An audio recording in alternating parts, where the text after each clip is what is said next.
wassalamu ala sayyidil anbiya wal mursalin imamil muttaqin. Al-Fatihah.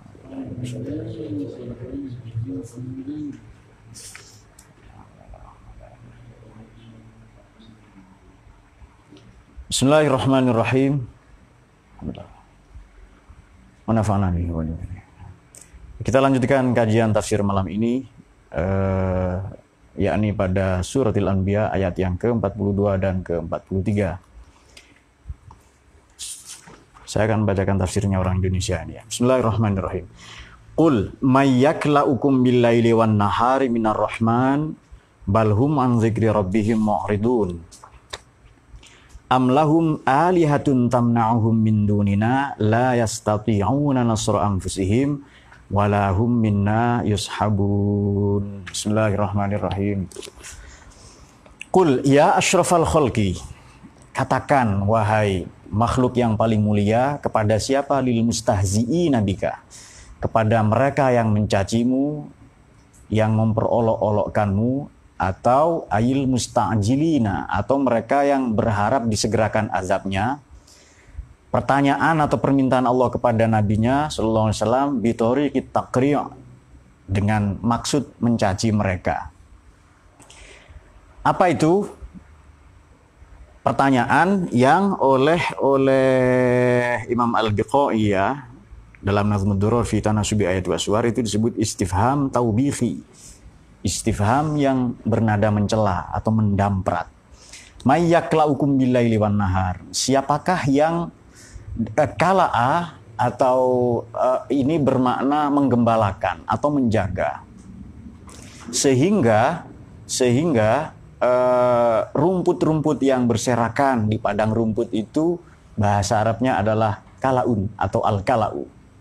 Ya, ini populer karena ada hadis Nabi al-ma'u wan nar wal kala'u lil ummah, atau di hadis yang lain lil jami'.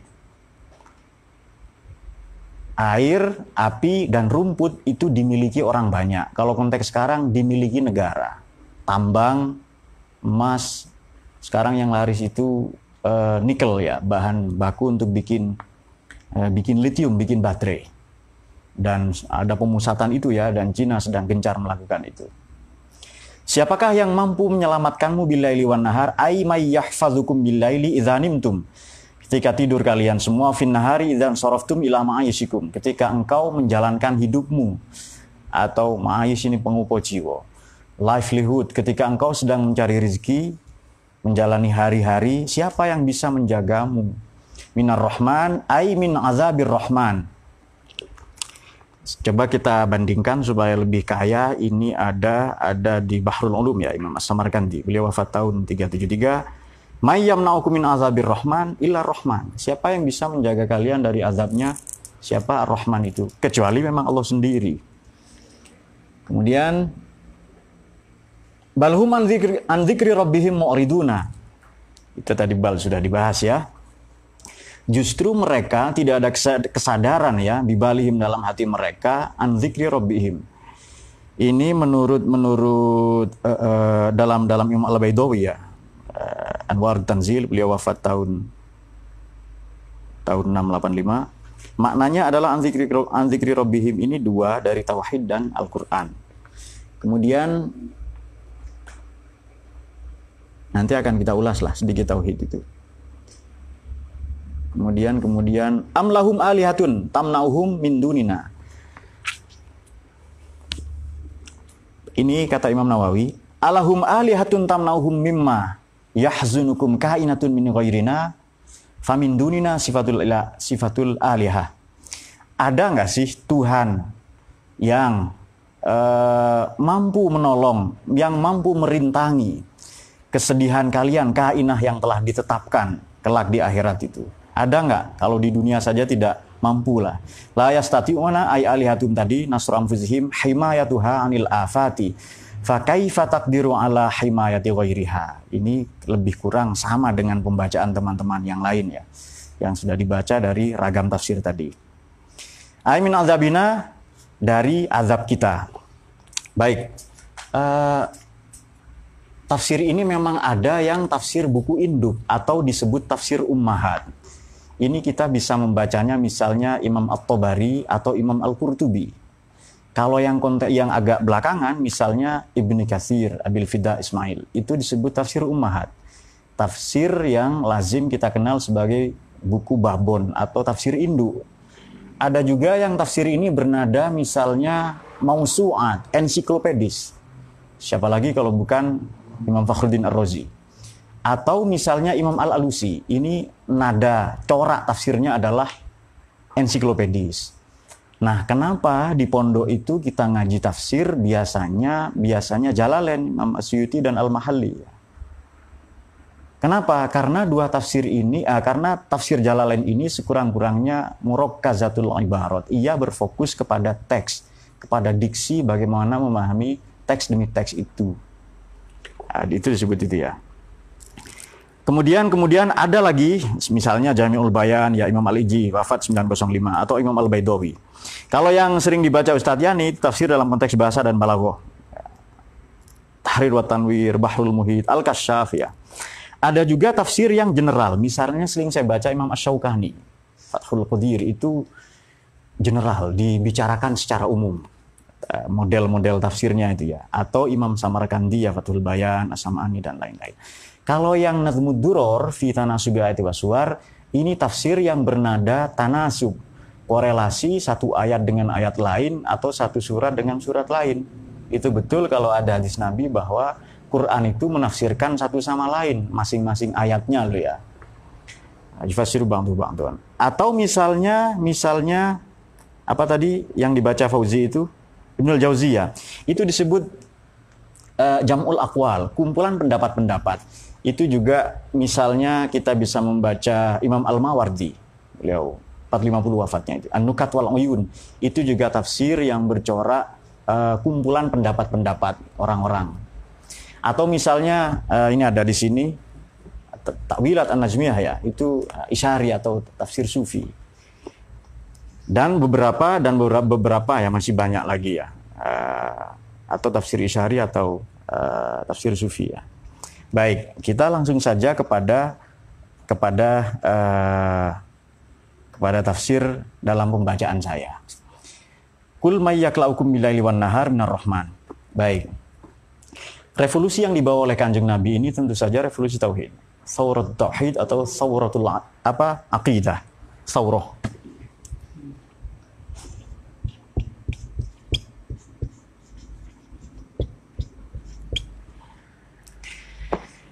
Tadinya Tuhan, malaikat itu kan dianggap oleh orang-orang kafir itu sebagai anak-anak Tuhan, anak-anak gadis Tuhan. Kita tidak membicarakan akidah umat lain ya, kita menghormati mereka sebagai umat manusia atau umat beragama, tapi dalam konteks akidah harus kita katakan kita berbeda. Jadi ranah toleransi itu bukan di akidah. Akidah kita beda, itu saja itu. Silahkan Anda jalankan, kami mau menjalankan kami. Jadi yang dituduhkan orang kafir atau Fauzi itu loh yang dia baca itu untuk dirinya sendiri. Baik. Kalau begitu,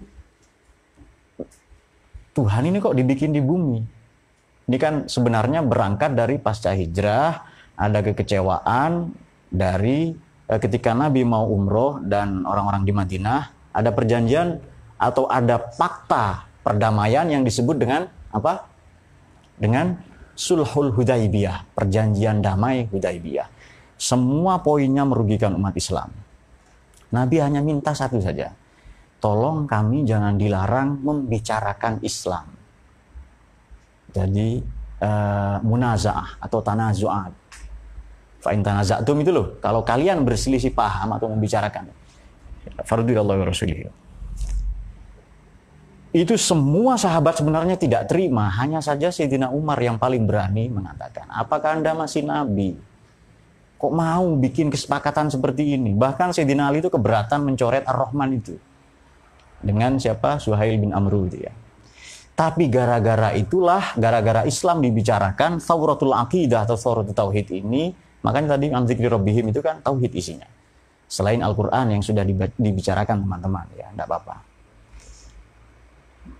Tapi begitu Nabi datang, segera beliau katakan sallallahu alaihi wasallam, Tuhan itu al-awwal. Kalau mau pakai bahasa dari Kulon, itu Tuhan al-awwal ya. Alfa. Kemudian al-akhir, ia omega. Bahasa Yunani. Tuhan itu alfa dan omega. Bukan omega vitamin yang di makanan anak-anak, itu bukan. Al-awwal al-akhir itu ya. Anak-anak kan kayak, anak-anak kok kayak saya Pak. Dia berharap ingin segera punya anak itu. Margono saja diangkat itu.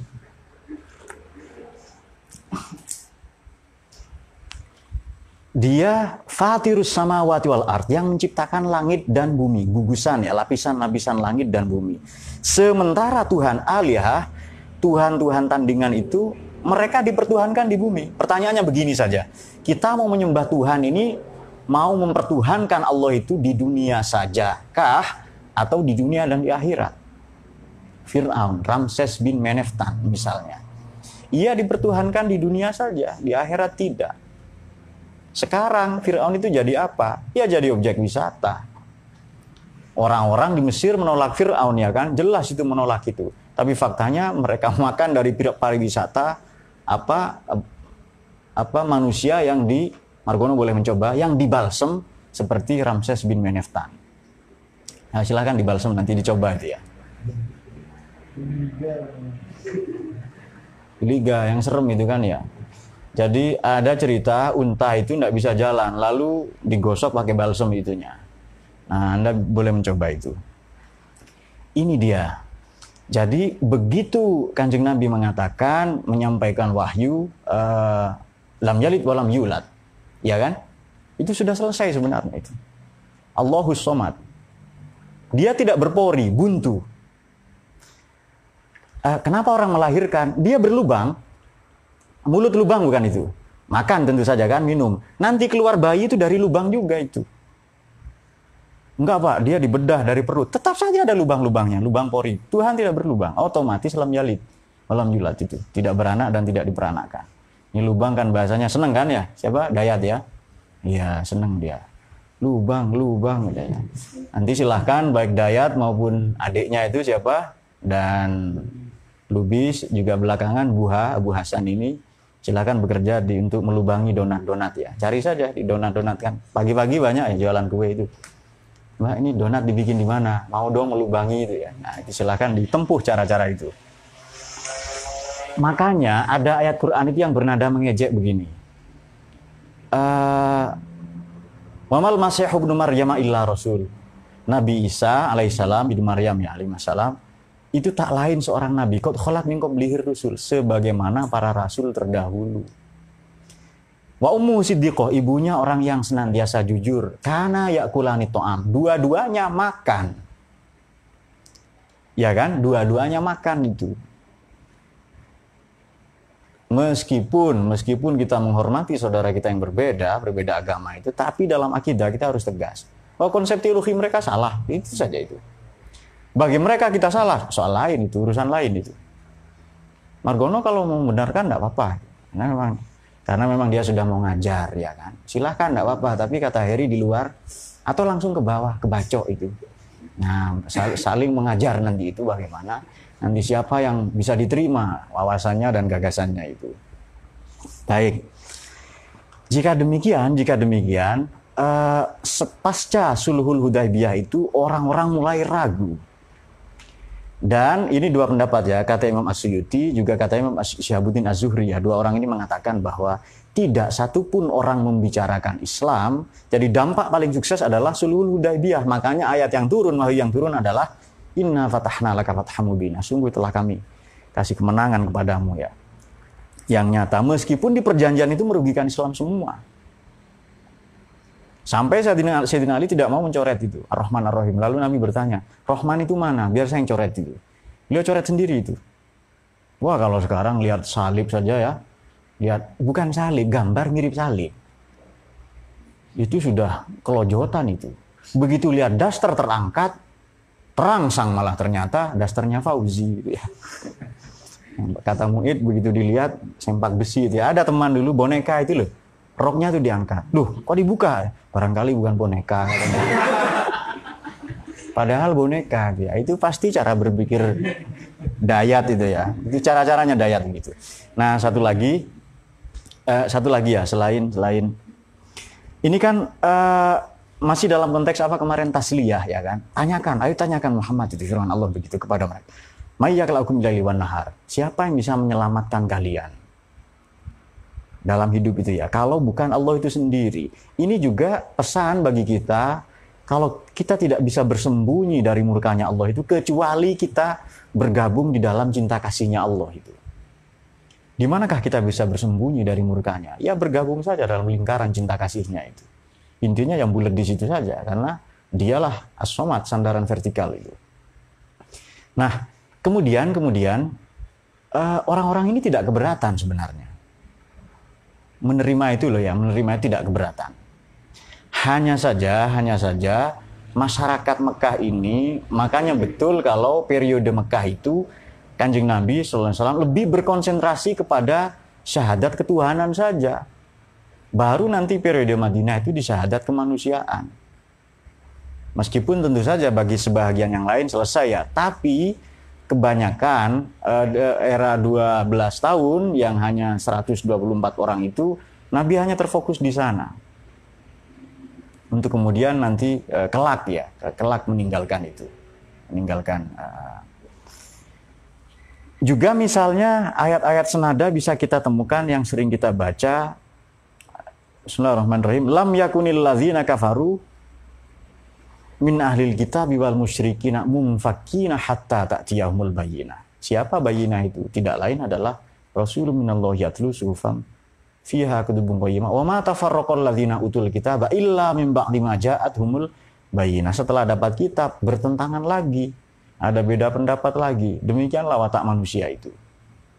Oleh karena itu ayat ini jelas ya, ketika balhum an dzikri rabbihim mu'riduna, mereka berpaling.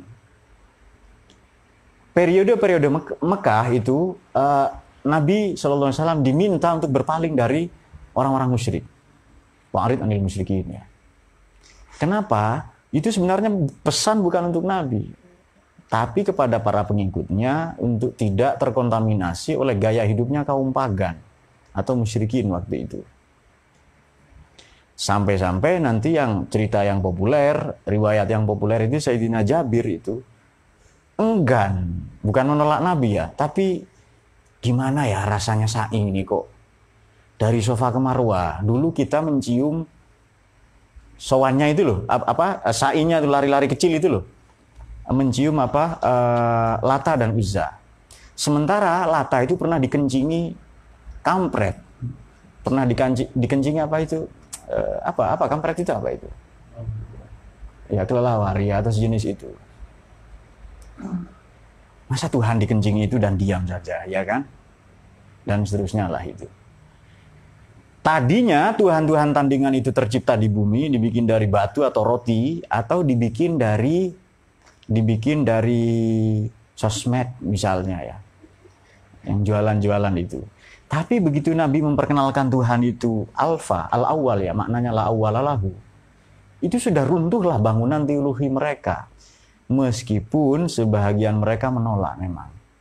Hanya nunggu sebagian yang paling terkesan adalah Abu Sufyan.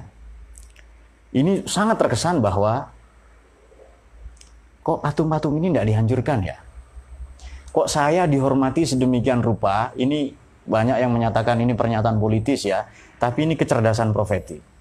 Jadi pidato Nabi di Fathu Makkah itu adalah sebenarnya ini puncak ya, ini klimaks dari Sulhul Hudaibiyah yang Nabi mengalah. Tapi kelak balasannya adalah, ya kita memang perlu mengalah itu. Kelak balasannya adalah Fathan Mubina, kemenangan yang nyata.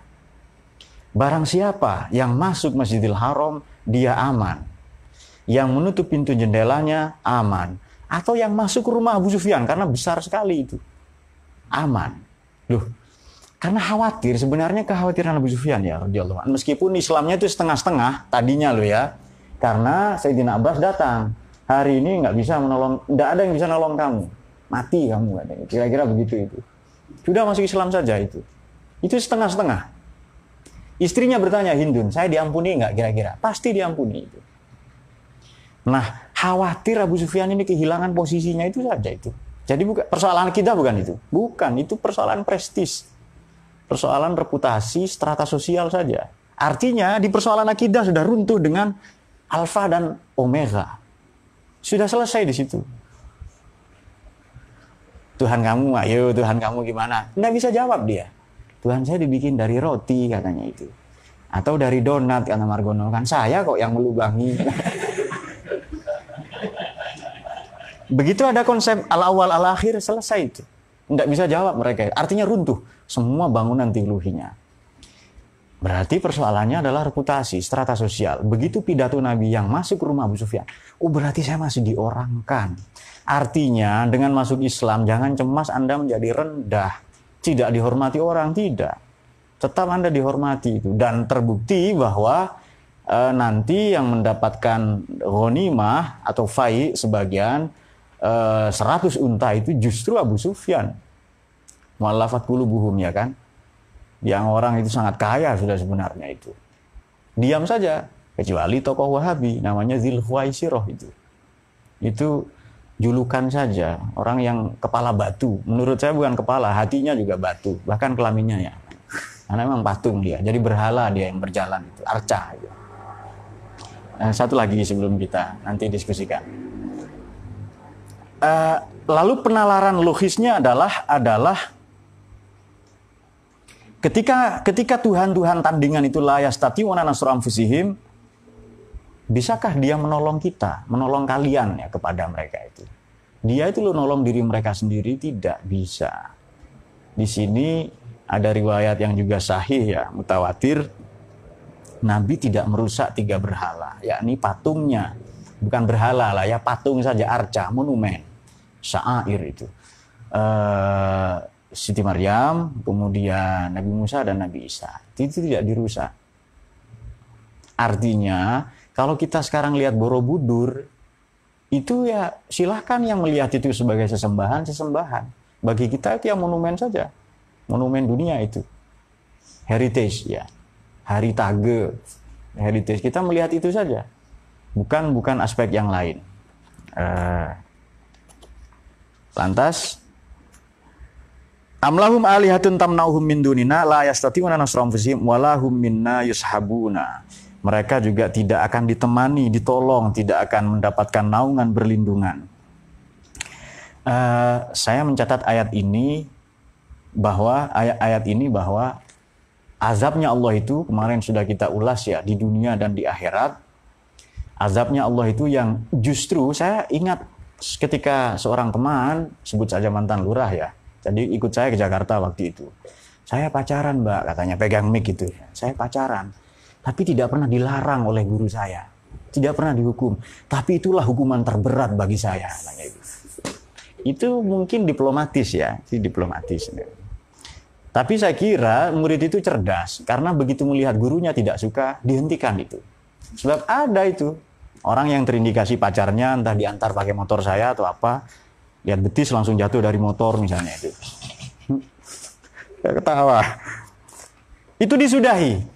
Beda dengan begundal-begundal macam kalian yang sudah ratusan berbusa-busa mulut saya melarang pacaran, tetap dilakukan. Jadi sa'i itu dari HP ke HP itu. Sa'inya kalian. Cit kan dicium kan? Makanya Sayyidina Jabir itu, gimana ya? Saya dulu nyium sofa katanya itu. Nyium berhala di Bukit Sofa itu. Maka oleh Kanjeng Nabi dikembalikan kepada makna juninya. Sofa itu jernih, murni. Kalau mau berangkat, sa'i kan lari-lari kecilnya Fauzi gitu kan? Betul ya, Yani ya? Lari-lari kecilnya kalian, para pelaku pacaran, juga yang pacaran dengan kepalsuannya itu, mendorong motor sembari lari-lari kecil karena kehujanan. Hujan dibelain. Bahkan ada yang berencana begini. Bagaimana kalau saya menanam pohon jati untuk mas kawinnya? Itu kawinnya 50 tahun lagi. Lakukan saja, bagus itu. Kalau saya nanam pohon jati gimana ya? Nah, ada teman-teman yang begitu itu. Padahal saya yakin sudah berkali-kali itu diingatkan, tapi memang tidak mempan. Tarbiyatihim itu loh. Ya kan? Jadi coba ya dengan apa? Dengan istighfar, tidak mempan. Apa tadi itu apa? Tidak mempan itu. Masih kurang ekstrim itu. Mungkin menunggu azab tadi itu ya. Apa itu ya? Apa redaksinya itu? Himayatuham anil afati fa kaifa taqdiru ala himayati ghairiha. Walahum minna ay min azabina. Nah itu dia, mungkin butuh itu seperti Fauzi yang berapi-api tadi itu. Pokoknya bahaya yang terbiah-terbiah tadi. Nah, bagi kita sekarang konteks ayat ini, kalau kita baca dalam konstelasi politik global, dalam percaturan sekarang kan ada pemusatan kapital, sekurang-kurangnya kita bisa lihat di Cina. Kalau cadangan misalnya, nikel itu kan litium ya kan, bahan bakar itu loh. Nanti akan pakai baterai semua itu. Mobil semuanya, tidak hanya HP itu. Mobil, pesawat terbang, semuanya alat elektronik dan otomotif itu pakai litium semua. Cadangan mereka 300 tahun.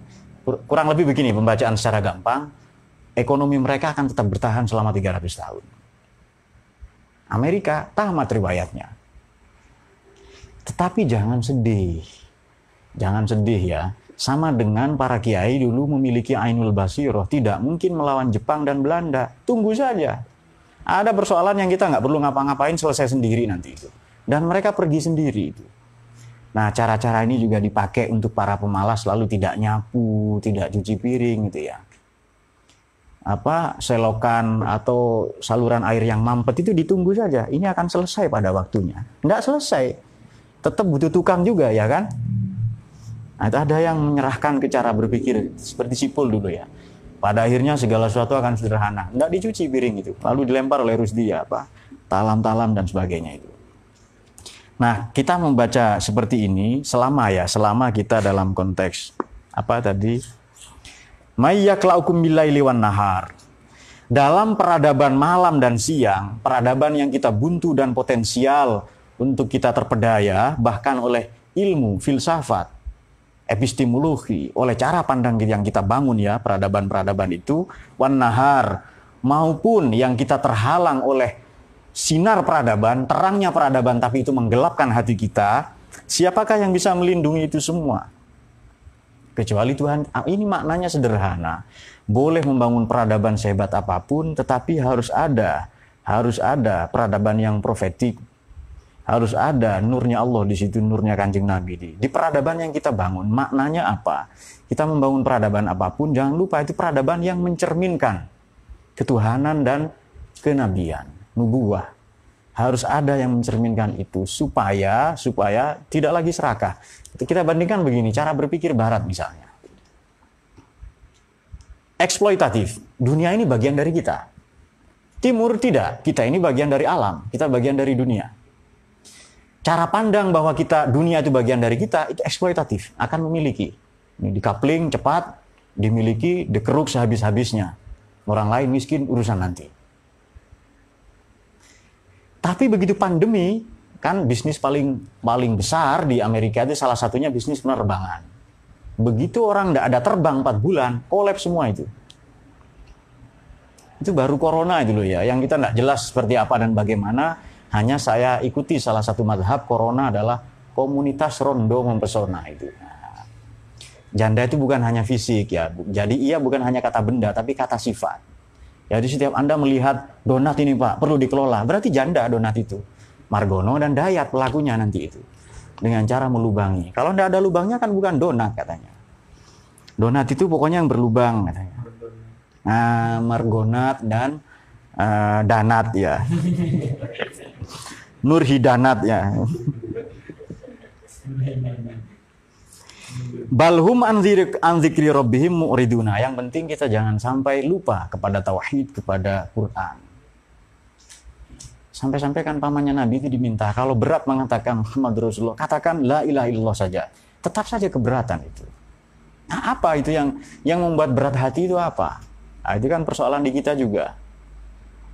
Nah, kadang kita juga sulit menerima kebenaran, terutama kebenaran Al-Quran, yang Allah sudah tunjukkan di mana-mana itu. Allah sudah tunjukkan di mana-mana itu.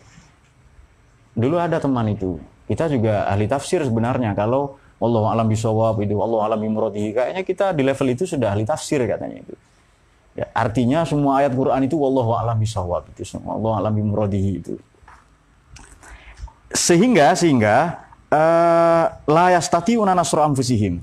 Peradaban-peradaban yang tidak mampu menolong kita, yang kita sangka ia akan menyelamatkan kita, yang kita sangka akan menolong kita, memberi perlindungan menyejahterakan kita, memberikan kita cadangan-cadangan devisa. Tidak bisa. Kita ambil contoh saja simpel ya. Ketika Saudi, MBS, Putra Mahkota itu membangun sektor pariwisata. Mati seketika itu juga. Gara-gara COVID misalnya itu. 3.000 setiap hari orang Indonesia umroh itu. Nilai kapitalnya dan lain-lain. Juga tren-tren hijrah itu e-commerce, nilai nominal dari fashion hijrah itu, pakaian-pakaian atribut hijrah yang bikinan Cina, Turki, dan India, itu nilainya 22 miliar US dollar, itu tahun 2019 kemarin. Nomor 3 Indonesia itu. Jualan pernak-pernik hijrah itu loh. Yang dipoles dengan jualan agama. Sudah hijrah belum? Maknanya sudah beli jilbab saya atau belum itu. Itu hubungi ya. Iya. Saya kira ada yang komen penjelasannya ternyata enggak. Wow, banyak sekali buku-buku itu katanya. Lalu hubungi itu ya. Tapi nggak apa-apa kalau di situ menjual ya. Jadi tidak tanggung-tanggung. Bahkan Allah juga dijual itu. Indonesia ini nomor 3 setelah Turki, Uni Emirat Arab, baru Indonesia. Yang jualan pernak-pernik hijrah paling laris. Pernak-pernik hijrah paling laris itu. Penumbuh jenggot misalnya, penghitam jidat itu.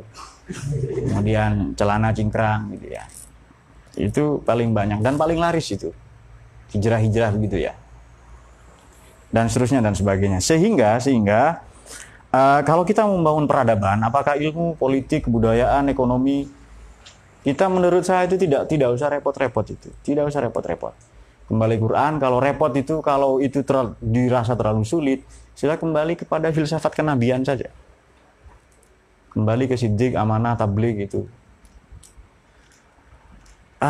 Boleh nggak? Ini kan seperti pernyataan Sir Muhammad Iqbal, para filsafat generasi awal memilih, para filosof generasi Baitul Hikmah ya, mazhab Baghdad generasi awal punya 2 pembacaan. Ini pernyataan Sir Muhammad Iqbal. 1, mereka membaca teks Quran, hadis dan teks-teks agama ini dengan gaya Yunani, Romawi, dengan gaya mereka, dengan gaya filsafat Yunani atau ala Barat. Meskipun Yunani kita tahu timur sebenarnya. Kemudian ada juga yang membaca dengan gaya timur, dengan gaya Cina, India, Persia. Boleh nggak membaca Quran dengan pendekatan? Para filosof kan begitu, generasi awal ya. Dengan 2 gaya itu. Boleh nggak? Boleh. Tetapi sangat mungkin diperdebatkan. Meskipun mereka tidak keluar loh ya dari Quran itu ya. Para filosof generasi Baghdad itu. Tidak keluar dari itu, dari Quran. Namun demikian mereka menggunakan cara Barat dan cara timur pada saat yang bersamaan. Nah sebenarnya itu cara yang berimbang. Nah kita tidak, kita ingin Indonesia bangkit. Bagaimana mungkin bangkit cara membaca Indonesia dari pakai cara Barat ya kan? Kita posmo, modernnya kapan? Kok tiba-tiba posmo?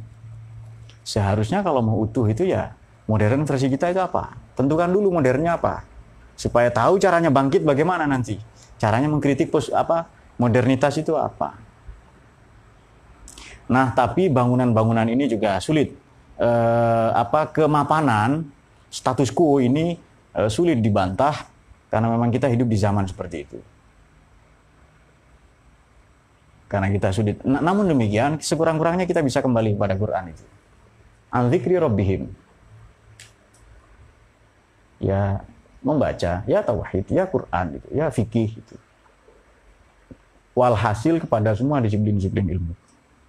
Sehingga kalau kita merancang apapun, kita tidak lupa diri bahwa bangunan peradaban itu justru memuliakan kita, tidak merendahkan kita. Bagaimana itu?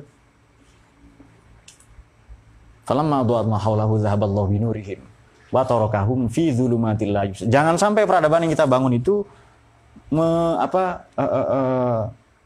begitu terang menerangi, justru zahaballahu binurihim. Begitu adu'at ma haulahu, justru zahaballahu binurihim.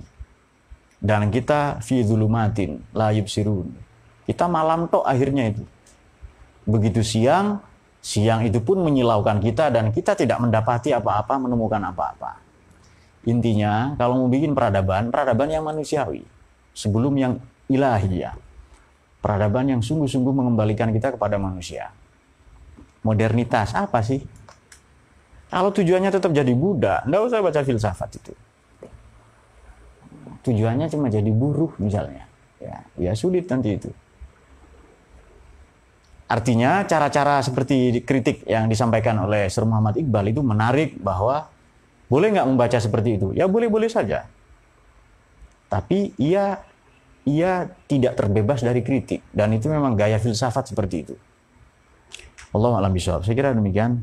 Mari kita diskusikan.